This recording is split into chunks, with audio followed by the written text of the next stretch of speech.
Hello, Smart Money 2 podcast listeners. Welcome to this week's show. My name is Kirk Chisholm, and I'll be your host.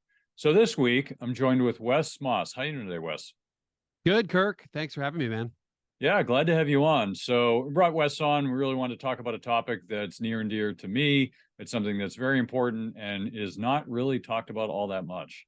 So Wes, you're yourself an advisor. How did you get into the field? What kind of brought you into the field? Yeah, I did it.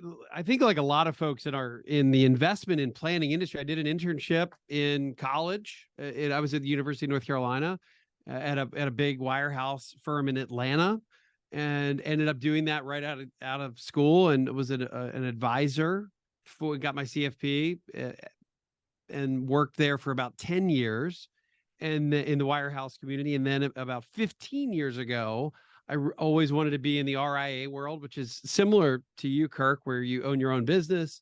And I did that about 15 years ago, and I've been doing that ever since. Nice. So, you're big on focusing on retirement, right? Retirement is this huge area that gets so much attention when it comes to the numbers, but so little attention when it gets to what we call in the show the emotional side of money. So how do you kind of look at retirement from your lens? Yeah, if we go back about 10 years ago, I ended up doing a project. And so in the financial industry, we do, if I think back on all the talks I've done over the years, it for the first 15 years of my career, or 10 years of my career, it was all about economics. I was an economics major. That to me is my easy sweet spot. I love to talk about it and try to understand where we're headed economically. So think macro investing. But I also realized, to your point, that we're maybe missing something that touches on the emotional side of retirement. And I remember, I think around when I had my first child, and I now have 4 young boys, they're not that young anymore. So I have a 16-year-old down to a 7-year-old still. And I remember there was a really popular book, Kirk, called Happiest Baby on the Block, which was how do we raise our kids and get them to sleep through the night? And essentially it was a parenting book, and it was really popular when my oldest son, Ben, was probably 2 or 3 years old. And for some reason, I remember sitting there shaving in the morning or brushing my teeth. I feel like I get every idea, good and bad, usually between like 6:30 a.m. and 7:30 a.m., usually brushing my teeth. And I thought, why doesn't somebody do a book called Happiest Retiree on the Block? And I thought to myself, why isn't there research around this? And I remember, I think it was a Dave Ramsey show that I heard that happiness levels rise in America once we get to $75,000 worth of income. And that stuck in my head. And I thought, why don't I, or somebody, and I said, why don't I do it, really dig into this and do some sort of research around the relationship between our money habits, our financial habits, our lifestyle habits, even our consumer habits. And does it impact our happiness or not? Does it help us land in the happy retiree camp or the unhappy camp? And so I ended up doing a really large survey. It took a couple months, 1,500 households, 46 different states, and asked about 30 different lifestyle and money related questions. And then a series of questions that allowed me through the survey data to separate out the top 2 quintiles of happiness. And I to this day call those are the happy retirees. And then the bottom 2 quintiles are the unhappy retirees, and compare those 2 groups. And that survey and that research that took, let's call it 6 months or so to really assimilate and understand, led to me writing a book about that. And that was the first book I did, called You Can Retire Sooner Than You Think. That was the 5 money secrets of happy retirees. And now I don't just give economic talks, but I do talks around this topic. And really, I think it's a lot of fun. So what were some of your this is great. I mean, this is the kind of thing that, you'd think the AARP does. And I was surprised to find that they do very little of this. They focus on selling you life insurance, and they've got their carriers, and they've got their pieces. And not that they don't care about the community, but, as most big organizations, the bigger they get, the more money they want. And so they just find ways to make money, but they don't talk about the softer side of this. So What were some of your takeaways from your survey, your research? Yeah, I mean, I've actually continued this, by the way, Kirk, I did that initial survey 10 plus years ago or 11 years ago now. And then I've done updated surveys and I've expanded it. So I think if we're looking at life habits, of course I've got 5 core money habits, but I'll skip to the kind of the life habits here. The first one that I think most of us can relate to, hopefully your listeners are relating to this. When we leave work, no matter how much we love our work or hate our work. And by the way, this is another fascinating thought, is that if you list out, and this comes from the Mappiness Project. Have you heard of the Mappiness Project? No. With an M? No, what's that about? It's pretty interesting. It's essentially a group of researchers in the UK that, through an iPhone, created an app that helped measure levels of satisfaction or happiness at any given point during the day. And because it was on an iPhone, it was able to give an alert 3 times a day. And they did this to something like 66,000 respondents all over Europe, essentially. And they knew exactly, because of geolocation, where those people were. So they knew how weather impacts our state of being, where we are, whether we're in the mountains, we're in traffic, or we're on the beach, and what we were doing and our level of happiness. And ironically, if you list out the 40 most common daily activities that we spend our time doing, the bottom, so number 40 on the list that brought the least amount of happiness, was being sick in bed. That's number 40 out of 40. Is the lowest. Number 39 on the list was work. So whether we love our work or we hate our work, we think that if we can get out of work, then we're going to have everything after that, and in some sort of retirement, it's going to be better than what we were doing. And the reality is it's not, unless we fulfill or refill all of the socialization, the sense of purpose that our work brings us, even if we don't love our work, right? Even if we don't love our job, we're missing something we leave. So the first habit I talk about, and I looked at the statistical significance between these two, is that happy retirees have 3.6 core pursuits. Unhappy retirees have 1.9. So almost 4 and less than 2. And core pursuits are hobbies on steroids. These are things that we have extraordinary passion for. We love to do. We think about them all the time.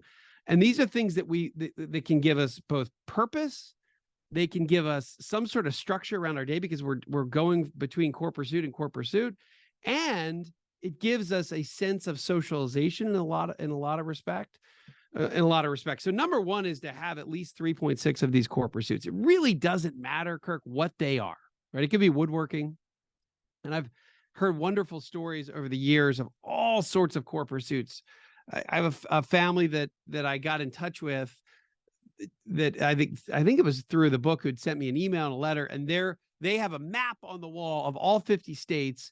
And their goal is to go to either a major league or a minor league baseball game in every single state. And they're going to do that over the course of 5 years. And they're in their RV and they're going state to state to state. They're baseball fans, they're travel fans.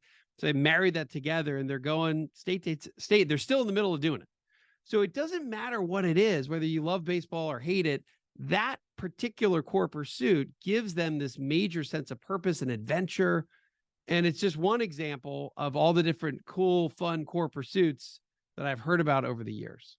So that's number 1. Okay, that's great. So what were those are the bottom 2. What were the highest 2 on the happiness list? Yeah. So, okay. So that's, these are, let's call it life habits of happy retirees. 1 is core pursuits. We've got to get at least 3 or 4 of those. 2, and this relates back to family, Kirk, is that we so much of our retirement and our lives as parents, and I have 4 kids, has to do with how our kids are doing. And the reality here is we want our kids to be close, but we want them to be independent. I was shocked when you start to dig into the data around how many kids, adult children, live at home, Kirk. Something like, if you look at 18 to 29-year-olds, something like 50% of that entire cohort in the United States are spending time living with their parents. So maybe not on a full during that period of time. So there's less independence in America today than there was 20 and 30 and 40 years ago, because we're getting married later and later in life. But for happy retirees have independent children. Now, what is also interesting is we want to live near our kids. We just don't want them to live with us. So we want to be in the same town or same vicinity and be able to go visit them, but we don't want to live at home. And this is, I'm always trying to measure this. How do we tip the scales between the happy and the unhappy retiree? If you end up in retirement and you've got, let's say, 4 kids, the way the study, the data shows me that you need to or want to live near at least 50% of your children. And if you do that, your happiness levels in retirement go up anywhere between 2 and 5x, 2 and 5 times, just being, let's call it, within driving distance of our adult kids. And again, I don't see anybody arguing with that, but it's very interesting. And the reason it's important, I think, to learn these and study these and why they've really helped me practically is that it's not uncommon that you're in retirement and you're trying to make big decisions about geography. Maybe you're here, but you have 3 kids and they all ended up in Florida, or you have 4 kids and you're from Philadelphia. 3 of them are in Georgia. 1 of them's in California. Well, maybe it makes sense, not just financially, but also from a retirement happiness perspective, to really consider, well, let's move to Georgia. And I've had a lot of families over the years that I've worked with that have struggled with that. Well, do I really want to move to California? Do I want to move to Florida? Do I want to move to Texas where all my kids are? Because they're not coming back home, but I'd certainly like to be near them. So armed with this thought around, we want to be close to our kids, but we don't want them living at home. If I'm having a conversation with a family around the proximity to my adult children, I want them to be close to their kids. So that's another lifestyle habit of retirees that really impacts happiness.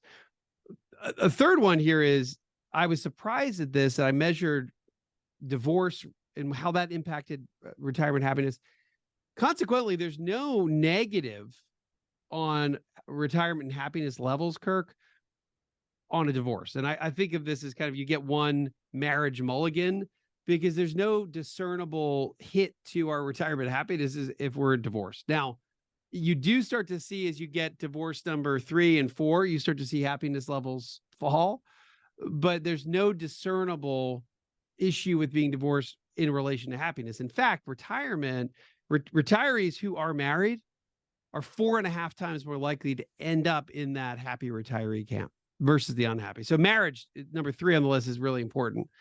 And then number 4 on the list here goes back to socialization and connectedness. And for some reason, Kirk, in America, we have seen the amount of close friendships and close connections, despite the rise of social media. And maybe it's because of social media. Even though we may be connected to 1,000 friends on Facebook or wherever it may be, LinkedIn, Facebook, Instagram, whatever, let's say your audience uses, the amount of close connections, the number of people that we say that we would want to talk to on a really good day, Kirk, or a really bad day, that's declined over the last 30 years from on average around 3 down to less than 2. And that's a terrible development.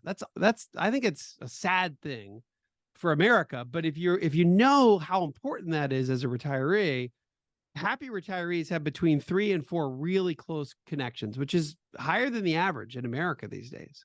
So if we end up in an isolated state, we leave work, it's hard to meet people, our friends move away, people get sick, people die, families change, people get divorced. We have to always be happy retirees are always cultivating their social network. And one way to do this, of course, is to have one social epicenter. And I've written a story about, there's a group in Atlanta. It was a church group of guys that would meet. It was a Bible study that met once a week.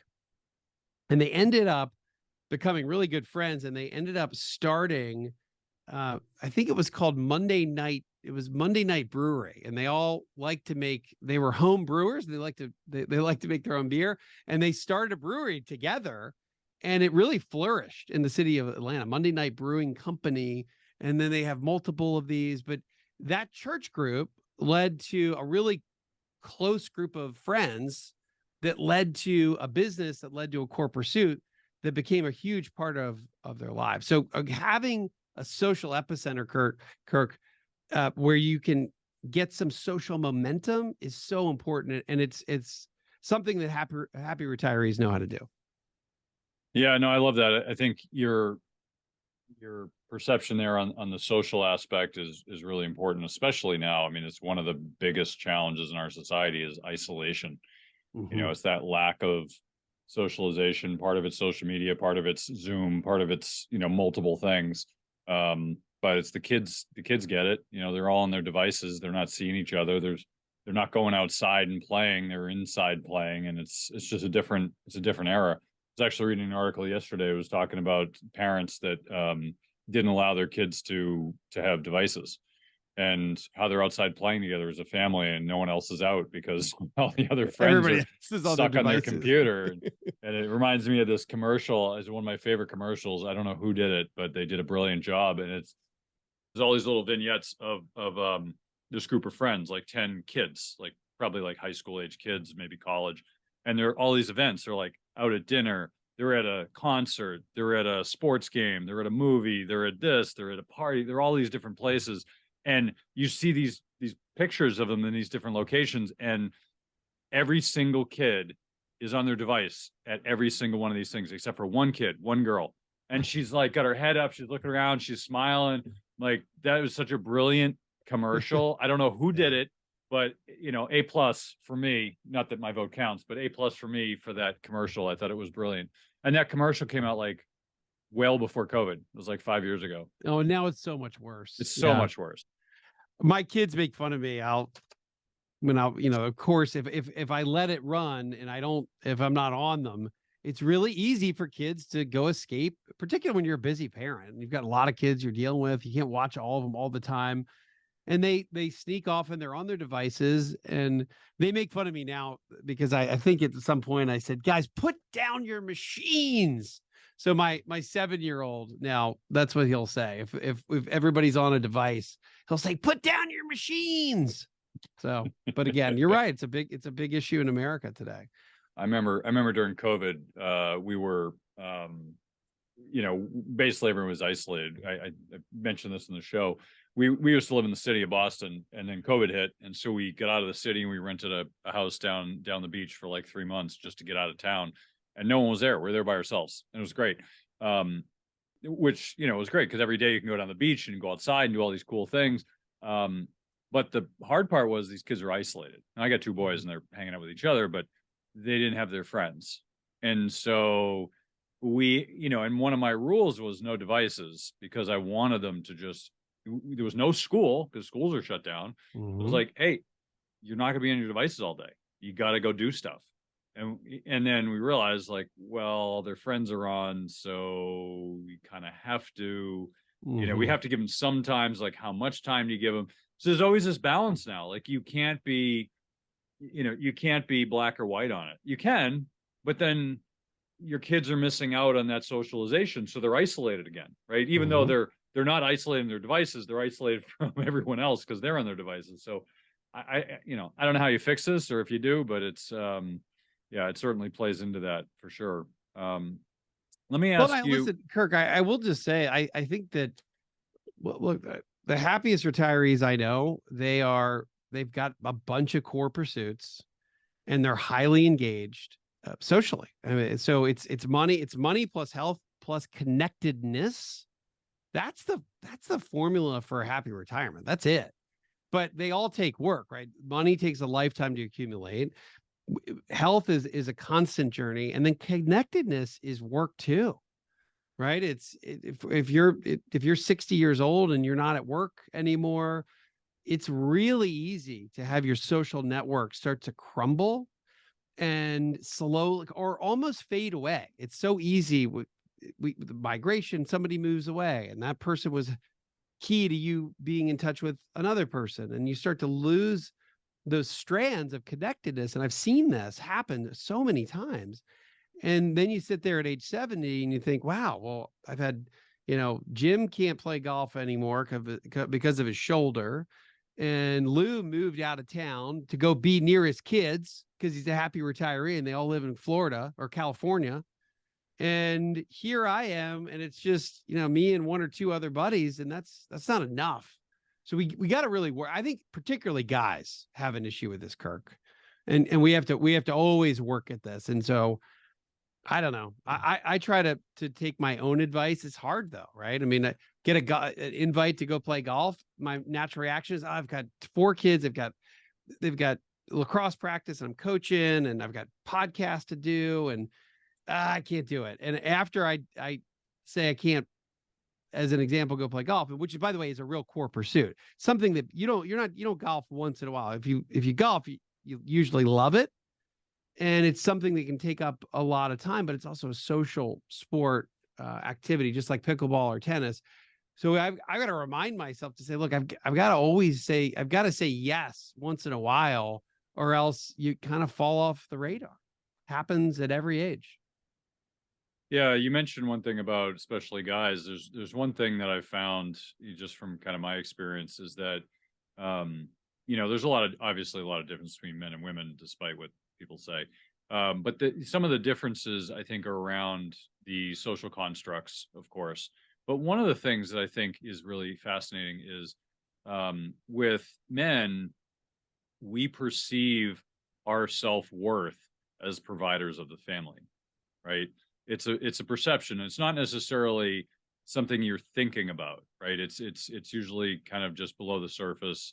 But we perceive ourselves as providers of the family. So when you retire, that goes away. Mm-hmm. So I find a lot of men struggle with that because they feel like, what's my self-worth now? Like, who am I? What's my value? What's my purpose if I'm not providing for my family? So I've had a lot of conversations which lead to like trying to ferret that out for themselves and kind of like go through a period of rediscovery. Rediscovering themselves, which I think all retirees need to do is rediscover themselves. But I think men need to in that way specifically.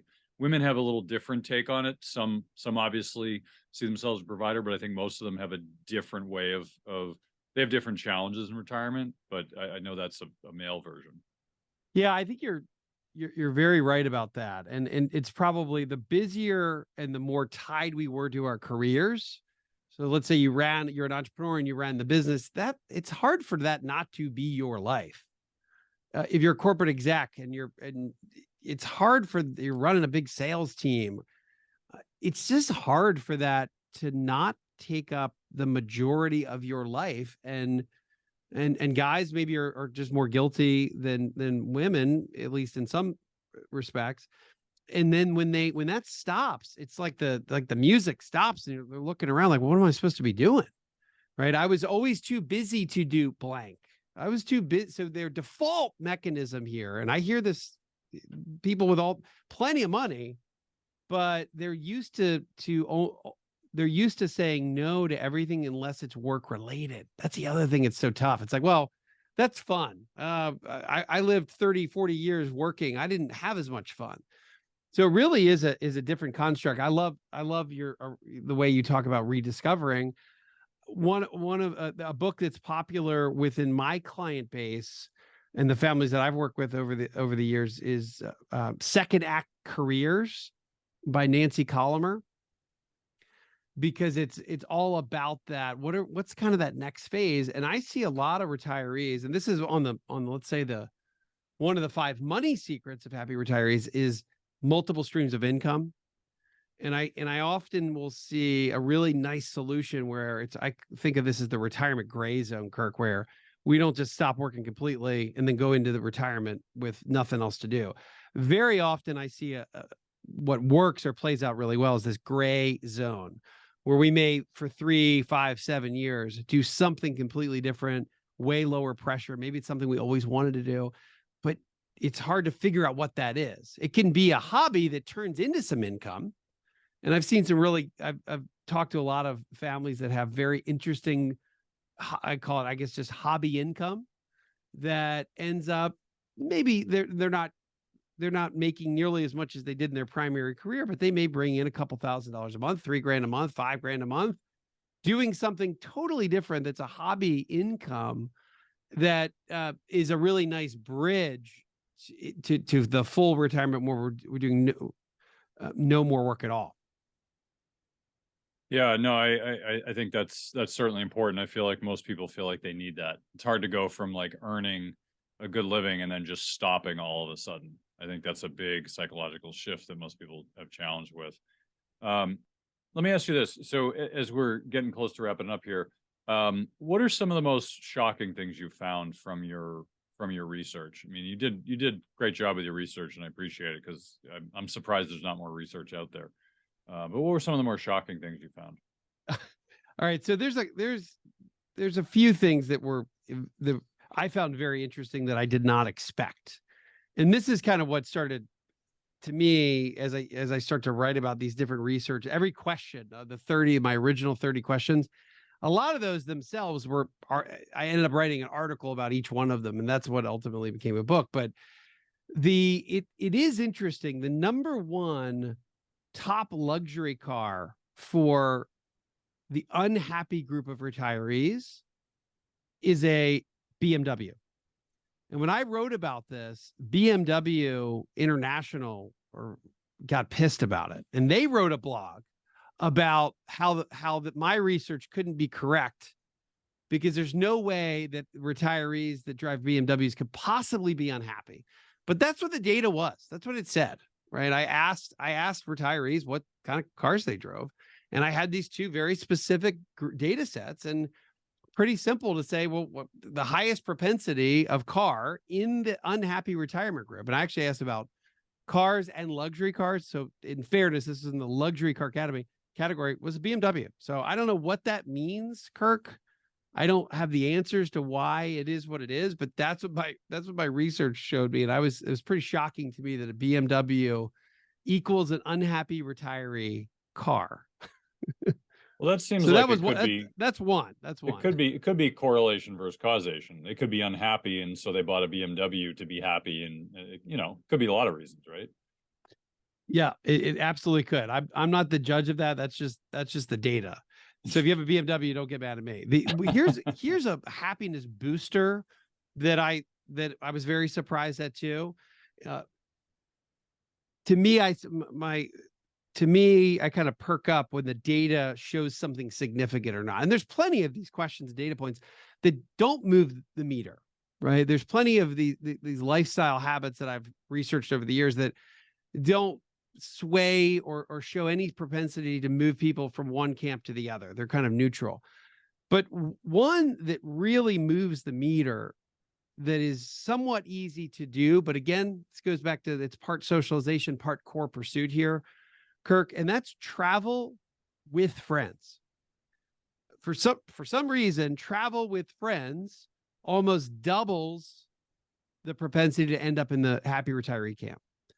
So that one, you've got to have a social network to be able to do that. 2, you've got to be open to doing that. 3, you've got to want to travel, which is again a highly rated core pursuit for happy retirees to begin with. But it is interesting that as long as you're taking one trip per year with friends, the happiness levels double. It's also, I see the data continuing. The more of those trips per year you go on with a group, so let's just call it group trips, the higher the higher we see the propensity towards happiness.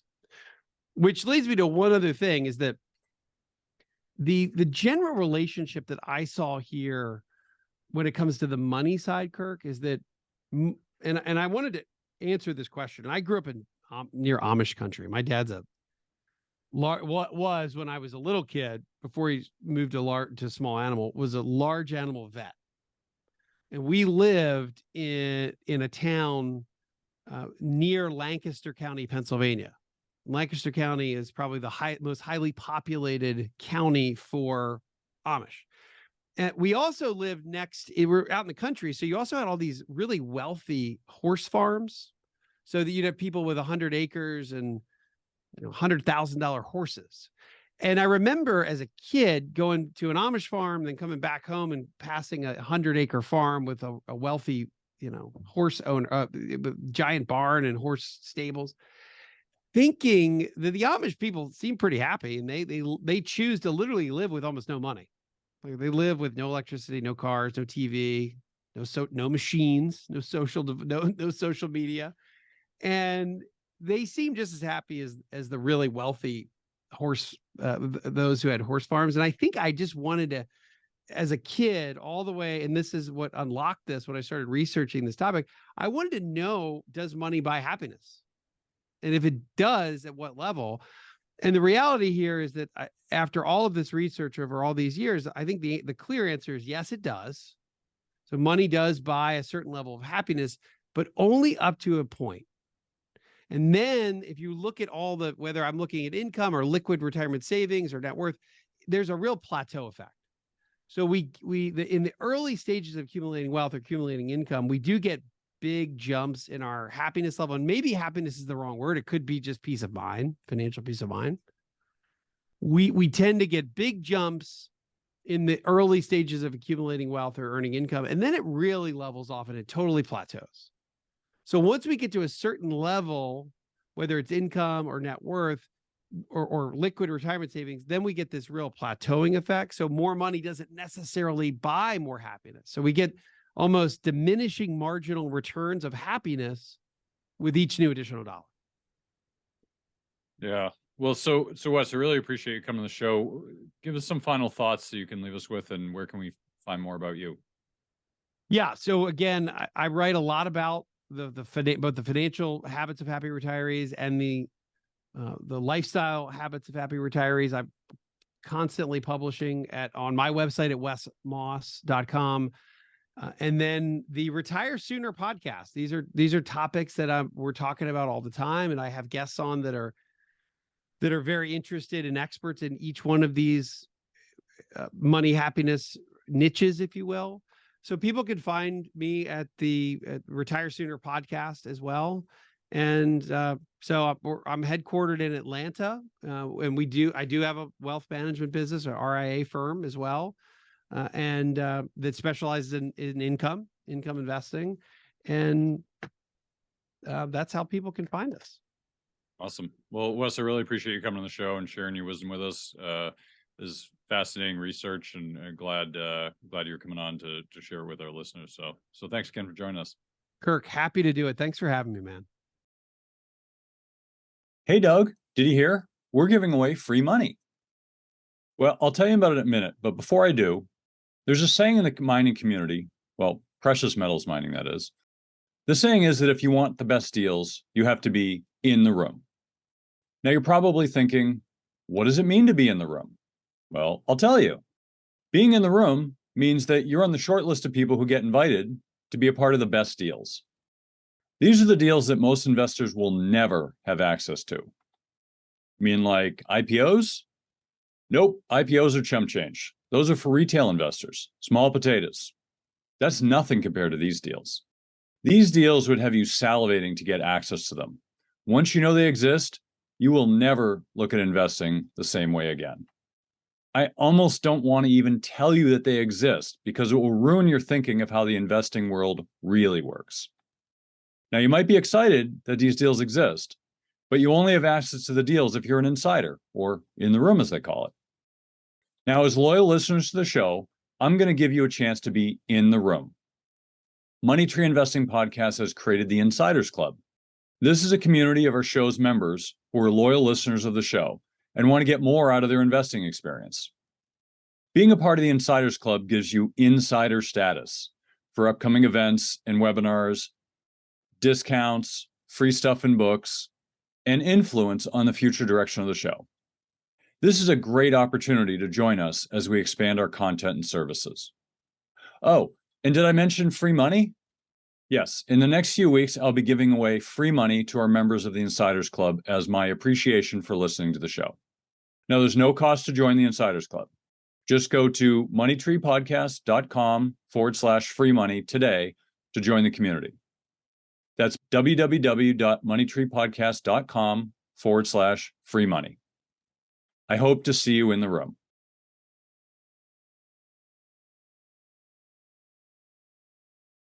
All right. Well, that was a great interview with Wes. Really appreciated him coming on the show and sharing his wisdom with us. Now we're into the panel portion of the show where we have our very own Barb Friedberg. Hey, Barb.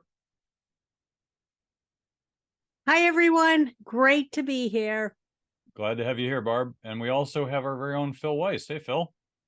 Hey, Kirk. Happy to be here today.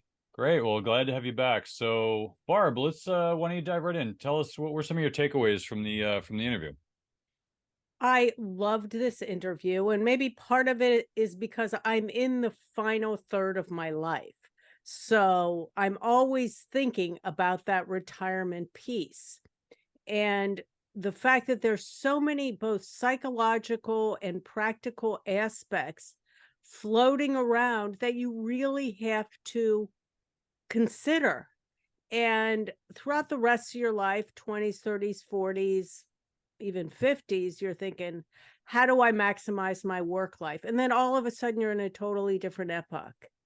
And so the realities of retirement are something that are very, very, very real and way beyond money for a large swath of the population. Yeah, that's really important. So, Phil, what about you? What are some of your takeaways? Like Barb, I thought this was a great interview too, and it ties so well into the work that I do with my clients because I do life planning, and that's all about finding those things that are most important to you and being able to spend your money in a way that gives it purpose instead of just spending it on things. You spend it on what matters to you most and helping clients identify those things. And Wes touched on so many important topics. A lot of them are psychological things that we need, but it goes way, as Barb said, it goes way beyond money. There's so many other things that come into play. Yeah, well, let's kind of talk about some of those things because we talked about a bunch of them in the interview.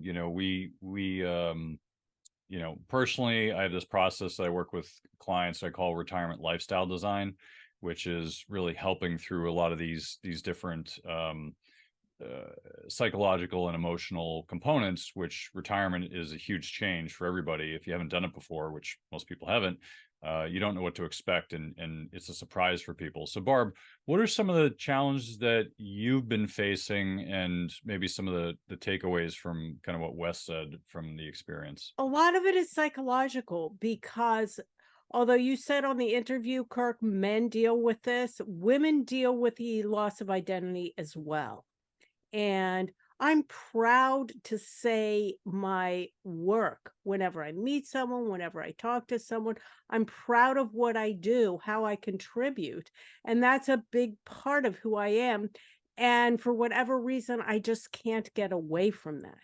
And so the thought of no more writing or no more educating in investment, no more writing for Investopedia or Forbes or managing a website is like, wow, then how am I going to feel about myself? Am I going to feel like my life has no meaning? Yeah, I volunteered my whole life, and that's great. And I value that. And I think that's important. But it doesn't give me the same kind of identity that my work does. And that's a real issue. And I think a lot of that gets down to the idea of redefining who you are. And I actually have a Venn diagram on my desk. And in one circle is my work. And in the other circle is my worth. And then there's a small intersection which matches the two. But in reality, to be able to believe that your work is not your worth is a very big task, at least for me and for many other people in this kind of transitional stage. Yeah, and that's a great point, Barb. I mean, as we think about it, the point I made on the show, and I know it's going to trigger some people. Some people are like, "Women and men, that's not true. I'm different." It's like, yes, some people. It doesn't apply to everybody. And fortunately, we have a lot of smart listeners to the show, so you're not going to get triggered by a statement like that. But But the reality is that there are women who, as you said, you identify your worth with your work too. And really what it comes down to is it tends to be men for very specific reasons, but it can be women. A large part of the reason it's mostly men is because historically, men who are retiring at this age came up in a time where women weren't treated equally, right? So they weren't generally the primary breadwinner of the family. It did happen, right? There are women who were the primary breadwinner of the family, but it was mostly men. And now I don't know what the balance is now, but certainly it's a little more even than it was back then. And we're not talking about today, we're talking about boomers who are retiring now, right? Because that's the generation they grew up with. So that while there are a lot of successful women, most men were the breadwinner and the women was not necessarily the breadwinner. But it tends to be more the breadwinner who is identifying work with self-worth, because the point I made in the interview about identity, it's not whether you're a man or woman. The identity is I'm providing for my family through work. And if I'm providing for my family through work, I identify my worth to my family through work. Now, it doesn't mean that that is your only value. But as a man, and as in my household, my wife works and she's successful and I work too. But I still identify internally. My mental model inside, the way I was raised is I'm the man, and my self-worth to my family is providing for my family. I don't have, I'm a father, I'm a husband, I'm all these other things, but internally it's my money script. We all have these money scripts, right? Which are based around how we were raised. And we were taught, I was listening to a good podcast the other day, and it was talking about how, if you think about how you were raised, right? When you come into this world, you have no templates. You don't know anything. Nothing makes any sense. You see things, you don't know what they are. And then your parents start to put names to them. Oh, that's a ball. That's red, right? That's the sky, right? And they put names to them. You're like, oh, that must be true. And you assume your parents aren't lying to you because that's all you know. You don't have anyone else creating reality for you. But then you get to be like 18, 19, 20, you realize your parents were full of shit for a bunch of things. And it wasn't that they were lying to you. Sometimes they were, because as parents, we tend to, exaggerate for the benefit of our kids. But in many ways, our parents didn't know. We don't know. And then the kids realize, like, well, my parents were wrong. Okay, maybe we were wrong. Maybe we weren't. But we all have these money scripts built in because that's how we were raised. My dad was thrifty. He was, a thrifty Scot. And I was raised to be really thrifty with money, right? It's just the way I was raised, right? You don't spend frivolously. So I can't do that. I have to unwire my brain in order to do something like that. I won't buy something nice for myself because it's like, it's frivolous. I don't need that. And so, these money scripts have to be unwound. And when we're raised with a certain, mental model of how the world should work, most men are raised as we are the providers for the family, at least from our generation. Younger generations may be different, but in our generation, that's how we were raised. And so we identify as the provider. And when we can no longer provide, that is a tremendous amount of stress. I can't imagine what I would do if I just sat around the house all day and did nothing. Like, what's my worth? What am I going to do with myself? So, Phil, what are some of your thoughts as a fellow male and expert in this space? There's a number of thoughts that go through my head. I mean, if I think about my personal situation, my wife, she gave up a lot of her career identity to raise our kids. We had 4 kids. I mean, I certainly was very active with our kids, but she gave up her career. And now, as society often does, when she decided it was time to go back to work, she's not where she should be because she got penalized for being home. And, while you were off camera before, Barb asked me, like, what are my thoughts? And so for me, I love what I do. And it is part of my identity at this point. And I plan to work as long as my brain still functions, right? I mean, I enjoy helping my clients. I enjoy what I do. And I don't see why I need to stop. I may not work at the same level, because if you go back to some of the other things that Wes talked about, I do have these other interests and I want to explore those things. but it's not like going to be easy for me to stop working because I enjoy it. And it is part of my identity. The hardest thing for me is as I transition from what I used to do to what I do now, I didn't make a lot of money, and that was really hard. And fortunately, we had saved, so we got through it, but we weren't living the lifestyle that we want. So now it's like nice to be able to catch up, so to speak. But they're definitely a part of me that, like you said, work is part of my identity. Yeah, it's interesting. You made the point about your wife, and my wife's the same. You know, she took time off to basically raise the kids, and now she's back in the workforce. And every few weeks, it's like, ugh, kicking myself for getting out of the workforce. I'd be so much further ahead if I didn't. But then I have to remind her, I'm like, yeah, but you got invaluable time with our kids that I will never have.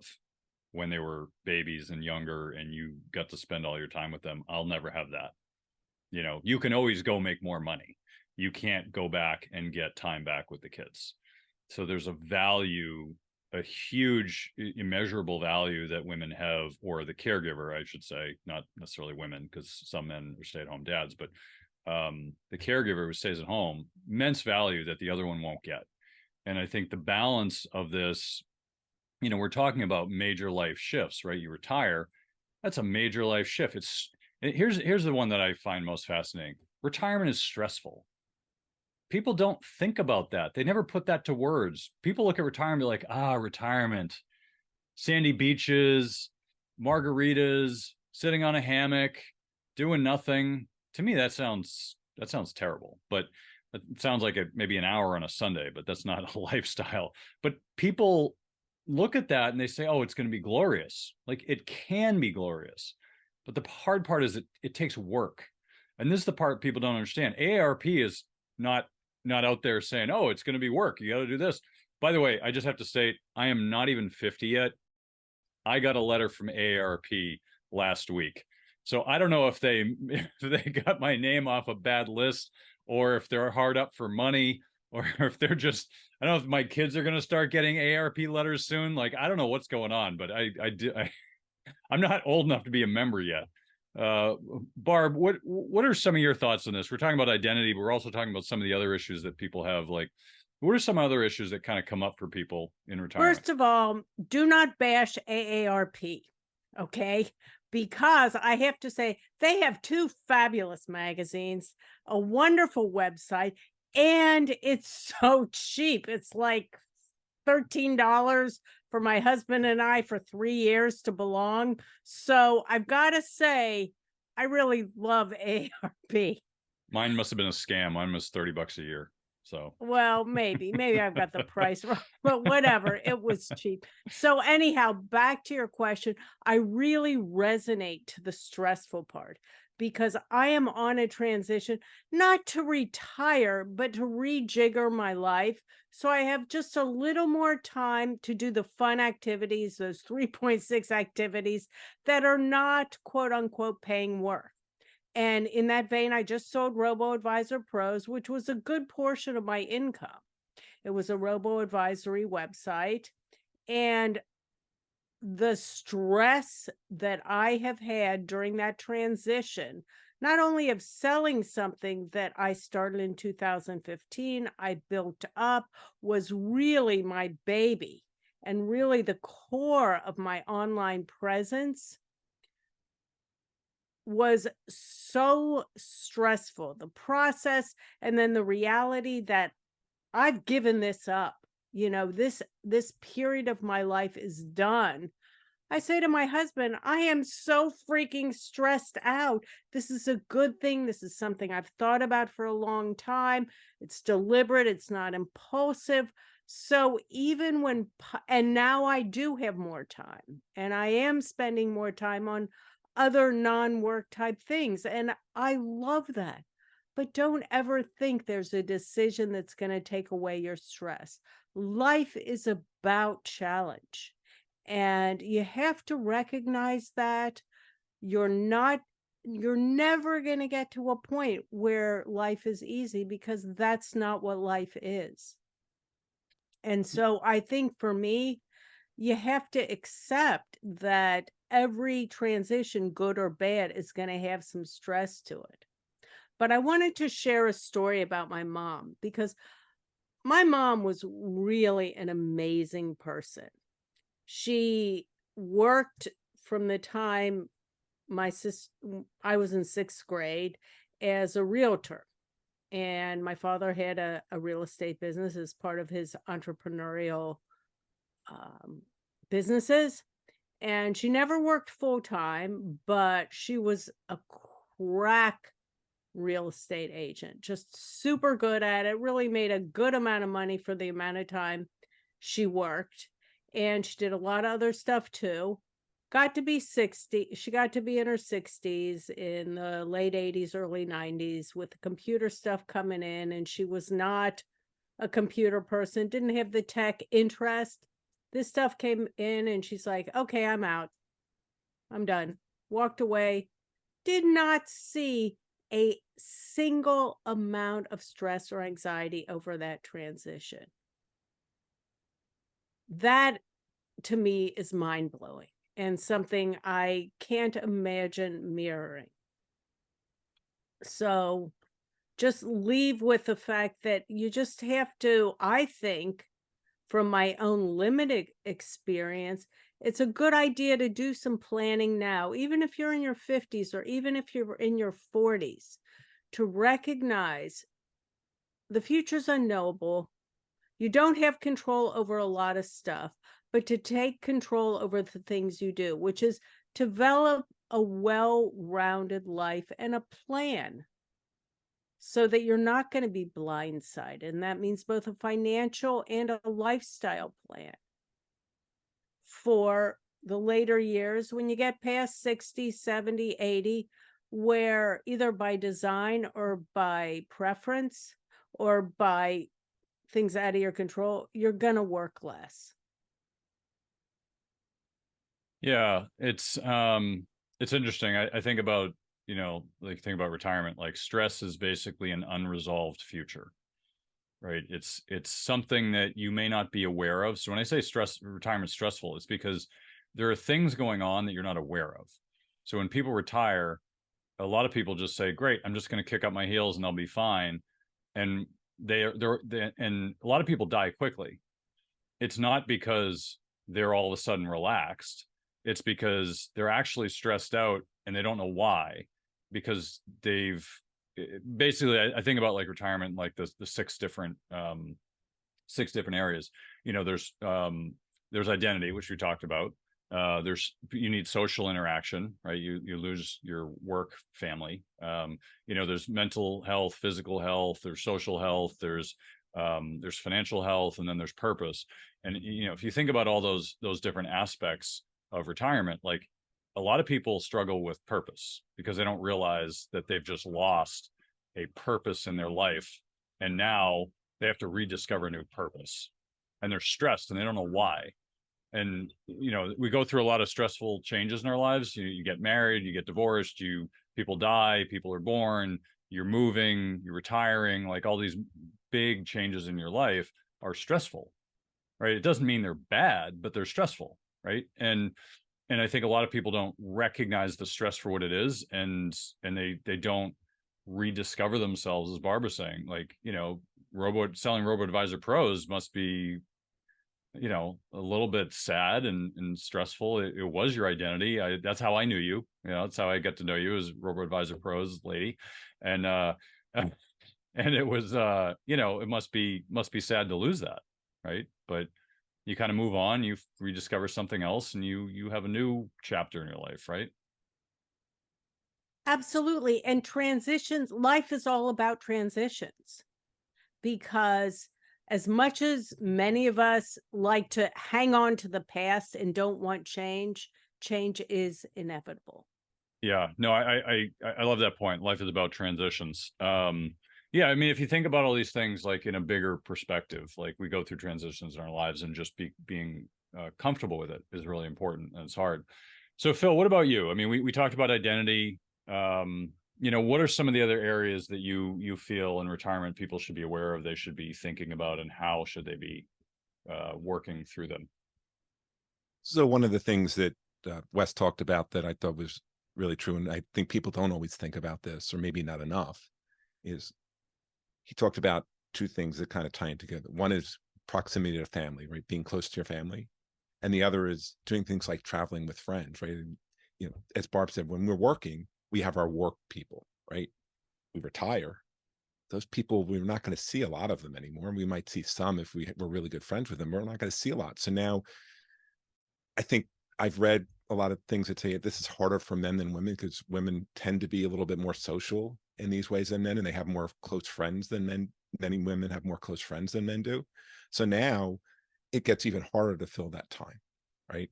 So I was thinking about it in my situation. I got 4 kids, and number 2, he graduated from college in May, and he's got a job with Amazon. And I live near Baltimore, and we thought that he was going to be in Virginia, a couple hours away. That's close enough that we could still see him and everything. Now he got an email from the person that had led his team when he interned there last summer that his team is full. Now my son doesn't know where he's going to be. If he moves across the country, he doesn't want to, but if he had to move across the country, I can't just pick up and move to be near my son when I got 3 other kids that are here. It's not so easy. But I want to be close to my kids. I mean, I have a good relationship with my kids. We just went on a big family vacation, spent quality time together. I want to be able to do those things. That's hard. Yeah, your family starts to spread out. And then you want to make sure that you have friends to do things with, because you can't just come home and spend all your time home. All right, you can read a book. All right, you can't read all the time. You can't sit in that hammock all the time. You have to do things. And so I work with a lot of women that are going through these kind of changes: divorce, widowhood, empty nest, retiring, changing jobs, losing jobs, all those things. And they're all stressful. So to me, a big part of it is, what are your priorities? Let's figure out what's really important. And Barb talked about planning. Planning is really important, but let's figure out those things that are really important and let's plan for those. And let's do it in a way so that we don't get to the end of our life and regret not having done it. We want to think about what can we do now instead of waiting until the end and saying, oh, I never got to do this. Let's think about it now. And let's see how we can start to accomplish it now so we don't have regrets. I ask these questions, and the last one, some people think it's about regrets. It's not. That last question is, if you had 1 day left to live, what did you not get to do? What did you miss? And so now we've identified those things, and let's think about how can we do some of those things now so that we don't get to miss them. Don't wait till the end. Plan and think ahead. I think that's a great perspective, Phil. I remember when I was a teenager, one of my father's friends, he used to repeat this thing over and over, and it was like, don't live a life of regret. The worst thing you can do in life is be sitting in a rocking chair when you're 70 years old and have regrets about the things you didn't do. And it always made an impact on me. Even when I was a teenager, I was like, that's really profound, and even for young kids, it's like, you don't really truly understand, like, wow, I wish I had done this. I wish I had done that. And I think back and I'm like, yeah, there are things I wish I did. I mean, wasn't feasible, but yeah, I would have liked to travel the world for 2 years after graduating college. But like some of my friends did, it was like, yeah, I had to get to work. I had to feed myself. I don't want to be a leech on my parents for the next 5 years like some kids were. It's like I just got a job and went to work. Yeah, I wish I had traveled more. Like all these little things that you wish you did when you were younger. And I think, fortunately, when you're retired, I think about it this way, like you have this period in your life, right? You graduate college, you can do anything you want with your life, but you have no money. So you're limited to money, right? You can travel the world as a college student. You just backpack, live in hostels and, whatever. You can do it though, right? Then you have a family, you have money, but you have no time. You can't do any of this stuff, right? You dream about it when you retire, but you've got money, you can't do it. Then you retire, you've got time and money. You can do whatever you want, right? Virtually. And of course, you've got limitations on health, but you're 65, you're still mobile, you can still travel, you can do whatever you want with your life for the most part. It's a great opportunity, and most people don't see that for the opportunity that it is, and they don't take advantage of it. And that in itself, personally, this is what I try to relay to clients is like, look, you have this golden opportunity. You need to take advantage of it in the most optimal way possible. Because 10 years from now, you're gonna be like, oh crap, I wish I did that thing. I wish I had done this, and it's too late. Right? You won't be able to travel as much. You won't be able to do this. But the social aspect, Phil, I appreciate. My wife and I talk about this all the time. Like, what are we gonna do when the kids, get out of college and get a job? Or what if they are in college and they're a different state? What do we do? Like, do we move near them so we can be closer? Like, I don't know. Like, I'm close with my kids too. Like, I would love to be around them all the time, but they may not want to be around me. So, but these are important. We hit on the social, that's important. We hit on the identity. What about some of the other ones, Barb? What are some of the other things that people should be thinking about when it comes to retirement? I think the money obviously is a real issue. That's right. We do talk about money on the show, right? Yes. Yes. And the reality is, obviously, that's that research that said if you have $75,000 a year, you don't need any marginal increase in income is not going to make you that much happier. We might want to bulk that figure up a little, given our drastic inflation recently. That was 20 years ago. I heard that number. 24 right. years ago, that number was the same. So it may need to be adjusted. So I think it needs a little bit of upward adjustment, but I cannot encourage younger people enough to start putting money away for retirement now. Do it in your 401k. Do it in your IRA, your Roth IRA. Do it in a brokerage account. And my budgeting theory, and I talk about this all the time, and I actually got it from Jane Bryant Quinn decades ago, is automate a certain percentage of your salary to go into your savings and investment, be it retirement accounts, brokerage accounts, and live on the rest. You've taken priority number one of planning for your life. And 9 times out of 10, if you can't start with much, when you get a raise, you increase that automatic deposit and you have your finances pretty much taken care of. And then when you get to be in the 50s and 60s, you're going to have a decent amount of money to supplement your Social Security. And that's a time when you probably need somebody to talk to, because you're still going to freak out. You're going to freak out that my money won't last, or that I'll have some unforeseen financial medical expense and I'm going to go broke. And that's a really good time to schedule either a one or two sessions with a financial planner, or have some of your assets managed by a financial planner, because those people are trained to help you deal not only with the financial aspects of your lives, but the psychological aspects, which can be really, really huge. And most of us have a lot of fears about running out of money. Yeah, I think that's typically the number one concern I hear from people is, I'm afraid I'm going to run out of money and be eating cat food in retirement. Like, not necessarily those words, but that's how people feel.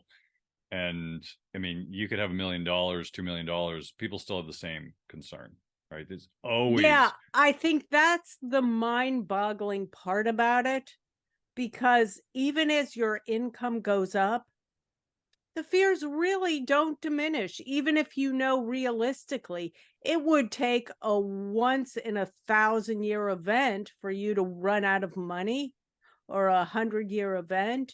You still are afraid. Well, what if I'm that case, right? Yep. Yeah, it's hard. It's hard. And that's assuming everything's normal, right? That we don't go into an economic recession or whatever. And, like 2008, imagine retiring then. That's you want to talk about stress. That's really stressful. So what about you, Phil? What are some other things people should be thinking about? Well, before I get to that, one thing is, you were talking about, Kirk, the fact that we get to the progression of life. There's an old George Carlin skit, if you remember him, that he talks about life should be in reverse. We should be born old. And then that way, when we got to be kids and younger, we'd really appreciate it and we'd really make the most out of it. It's all backwards. One of my favorite comedians. He was great. Yes, he was. The other thing I wanted just to follow on, one thing that Barb said too, is the other thing that we have to think about. Like, I wrote a blog called Pay Yourself First. So it's the same thing that you're talking about with Jane Brian Quinn, is automated, right? But the other thing too, as you get to retirement, all the rules change, the tax rules, right? We've saved money all our lives.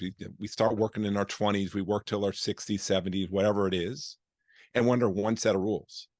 Now we get to retirement, and now we're taking that money that we saved and we switch from saving to spending, and everything changes around. And that's another reason that you might want to talk to somebody, because you don't know those rules, and proper tax planning can make a huge difference. But the other thing too that I was thinking about as Barb was talking is, like, I remember one of my first clients that I worked for the government. If you work for the government, they have a TSP, which is their version of a 401k. The expenses are all really low. They have a very generous match.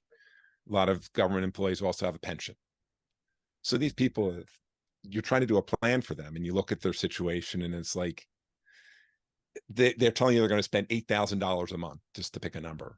And, they've got a pension of like $10,000 a month, and they've got the money that they put in the TSP. And like, am I going to be okay? Do I have enough? And it's like, you told me this is all you want to spend. Go spend some more, please, because the amount that you're spending is less than what you're taking in. But it's also just a mindset. And that's really why I'm bringing this up, because there's a mindset. There's some people that they're so set on saving that they get to retirement and they can't spend. So don't let that happen either. So find somebody that can help you if you can't figure it out yourself, so that you can be comfortable, that you can have that life that you want in retirement. And if you're there and you've done it well and you've got more than you need, well, maybe you can do a couple other things. So just think about that too. Don't just, there's always I had a conversation too the other day with somebody that said, I used the word affluent. I said, what does affluent mean? And like, I thought about it, I'm like, I don't really know.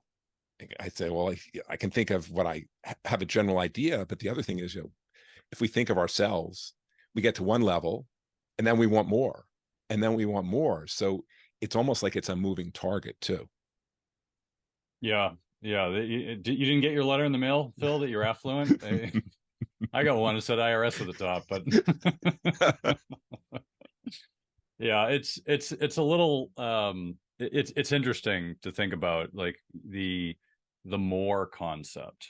And I might have mentioned this in the interview, but I've certainly mentioned it in the past, is the one thing that's uniform among people, no matter how much money you have, whether your net worth is 10,000, 100,000, 10 million, 10 billion, everyone feels the same way. If I only had 30% more, I'd be okay. Because you can ask any one of them, how much do you need to feel like you're okay? If I only had 30% more. I think it's a human nature wiring. It's got to be, like, we're conditioned, right? We're programmed to get more. And it doesn't, and some people might say, well, I don't need money, and money is not a thing, and this and that. Well, what do you want more of? Maybe you want more love. Maybe you want more, appreciation. Maybe you want, more followers on Instagram. It's always the concept of more, right? And if we're not growing, we're dying, is how a lot of people feel. And whether that's true or not is totally irrelevant. The reality is that's how everybody feels about something. And I think with money, it's the same. Like, no matter how much you have, it's like, oh, I need more. Like, how many conversations, Phil, have you had with people where you clearly know, just by looking at the net worth, they've got enough to retire, and they're looking at you and they're like, all right, can I still make 12% a year returns? Like, you don't need 12%. As long as you don't lose any of it, you're fine. You're never going to run. I mean, I remember having a conversation with a client, and she had like 7 figures in cash in the bank. And I was like, what are you doing? Like, and plus other stuff.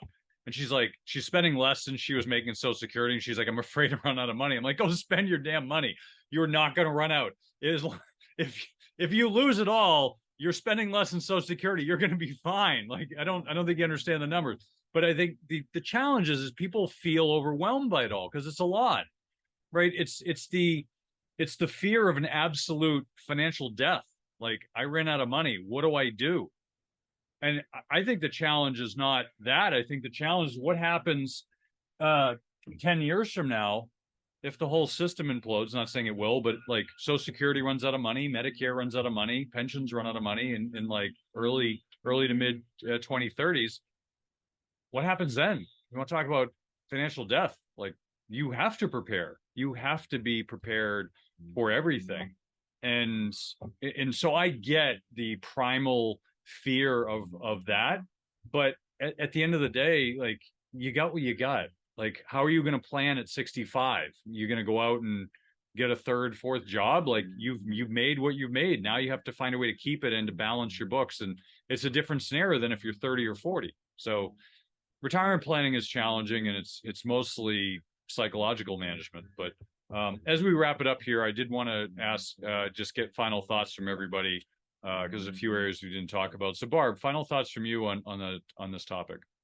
What, are you trying to push me over the edge with this apocalypse, financial apocalypse talk? Not today, Barb. That It's is 10 years from now. 10 years from now, I still hope to be alive. You will. You'll be 32 at that point, Barb. So. Right. My wiring is worry. That is my wiring. If there is something to worry about, I worry. If there is nothing to worry about, I worry more. So just putting that out there for you. Additionally, in retirement, I never want to see my net worth go down. Okay? Putting that out too.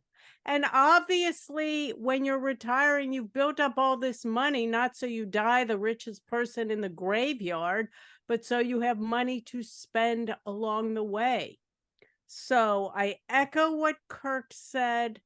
I echo what Phil said. You have to plan.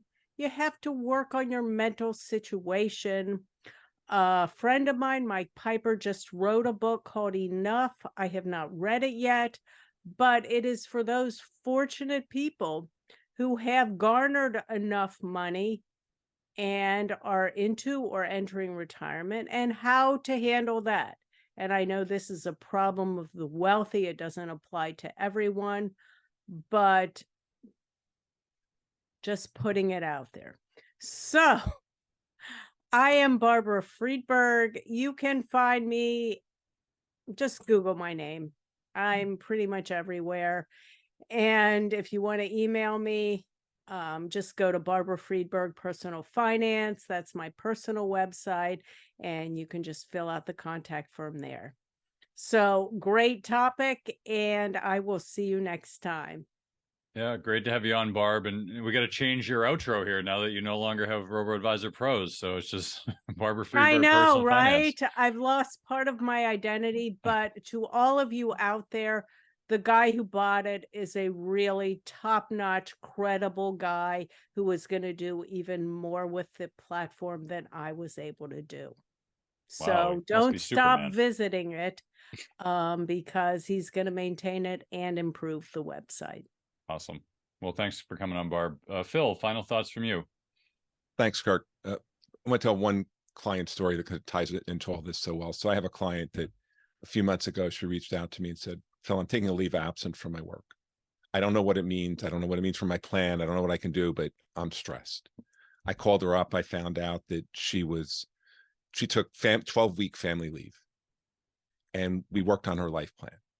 And now she realizes she is in position to quit. She can do what she wants. I see her on Facebook. She's having all kinds of fun. She's spending more time with her kids. I talk to her. I can feel a difference in her outlook. When I see her, she looks happier.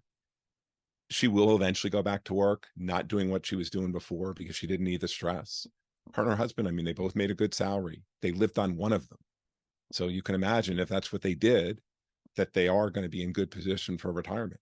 So again, that just shows how you want to think about these things and you want to plan so you can figure it out. So it took a lot of stress. That's why she sounds better. That's why she looks happier, because she took some of that stress out. So these things that we're talking about today, they are really important. You know, your financial life and retirement are about more than money. It's about figuring out what matters to you and being able to do that.